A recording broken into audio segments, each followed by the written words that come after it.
I don't know what is worse, the fact that I'm discussing literature with my dinner, or that my dinner actually made a good point. Yeah! What is it good for? Absolutely! A Fluttershy and Twilight episode, now that's a rare sight. Those two haven't teamed up since her Bird and the Hoof back in season 1.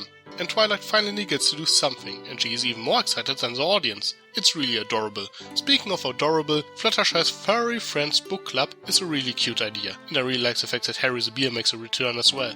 I noticed that Fluttershy's animal friends seem to become recurring characters in their own right. Prior to season 5 they were merely treated as pets, but now they seem like a genuine group of friends that take part in activities like this. The fact that they are apparently capable to read makes me question my diet a little bit. What measures a person in this world of talking animals we can and those we cannot understand? I'm a fox, darn it. I eat meat. Okay, technically I'm an omnivore, but I like to eat some chicken once in a while. Anyway, I enjoyed Fluttershy's portrayal in this episode. Season 5 has been a good season for her, as it actually shows that her character development stuck. While she still acted reserved throughout this episode, no one had to drag her along. Remember the season opener? Maybe I'll just stay here with Spike. Awesome! Me and Big Mac have a huge weekend ahead of us talking hoofball and trading hoofball cards and arguing about hoofball stats. On second thought, maybe I'd better go with them, in case they need me. Back then, she was unwilling to go anywhere, and that was her modus operandi for the first 4 seasons. And now look at this.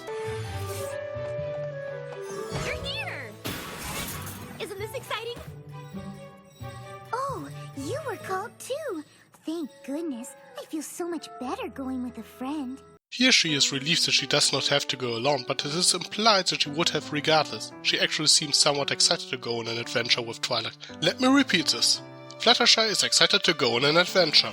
Now that's something new. Twilight on the other point seems somewhat useless in this episode. Don't get me wrong, I enjoyed her performance overall. Her excitement finally to be cutie called was really enjoyable, and her attempts to use her notes to solve the problem were pretty funny. The mere fact that she has a notebook for friendship problem solutions is quite funny in general. However, all of her attempts basically consisted of asking, why do you fight? That was the right thing to do, but it was Fluttershy who found out the truth, thanks to her ability to talk with animals. The only productive thing she actually did was to use her freeze spell, which is pretty awesome, I want to add. While it was effective to make them listen, I think Fluttershy would have been able to make them listen one way or the other, like she did in episode 2. I actually think it might have been better if this was a Fluttershy only episode. But what about the Hooffields and McColts? Well, their feud is apparently based on the Hatfield-McCoy feud, but as a non-American I never heard of it before, so I will simply ignore this fact. It was a pretty basic plot we have seen a million times. 2 families or towns or whatever fight each other for a puny reason no one can remember and are unwilling to listen. The whole plot of this episode was therefore somewhat predictable, but there were enough things that made me laugh to make this episode somewhat worthwhile. Both families had pretty interesting designs, somewhere between ugly and funny, and their fights were entertaining to watch. A lot of cartoon violence made this episode quite enjoyable. Luckily no pony used lethal force. Wait, is this a shovel? That can be pretty lethal. And are these real cannons? Sweet Celestia! Maybe they really tried to kill each other.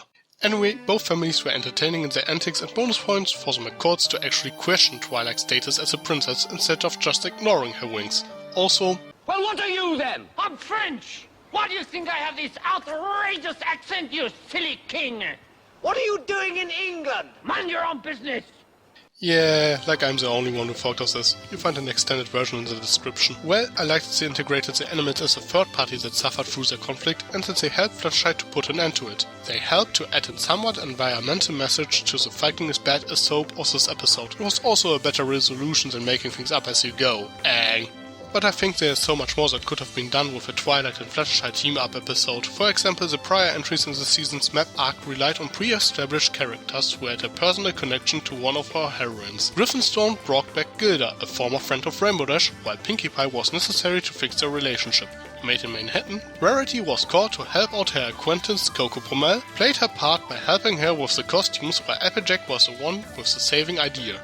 I think it would have been better to stick with this pattern to bring back established characters. As a map called Twilight, Trixie would have been a great choice, especially since she is a fan favorite, or maybe Ironwood for Fluttershy. But then again, we already had something like this in the Friends Forever series. Those two help in Discord with a friendship problem would certainly make a great episode as well, probably a better one than the last Discord episode we got. Well, anyway, let's wrap things up. I certainly enjoyed this episode more than What About Discord, and there was nothing that really bugged me.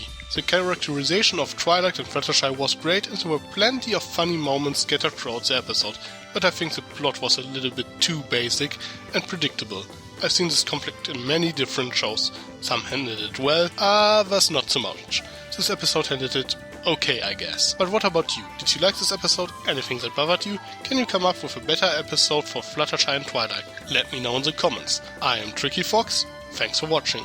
And if you don't mind, like, share and subscribe or check out my other videos.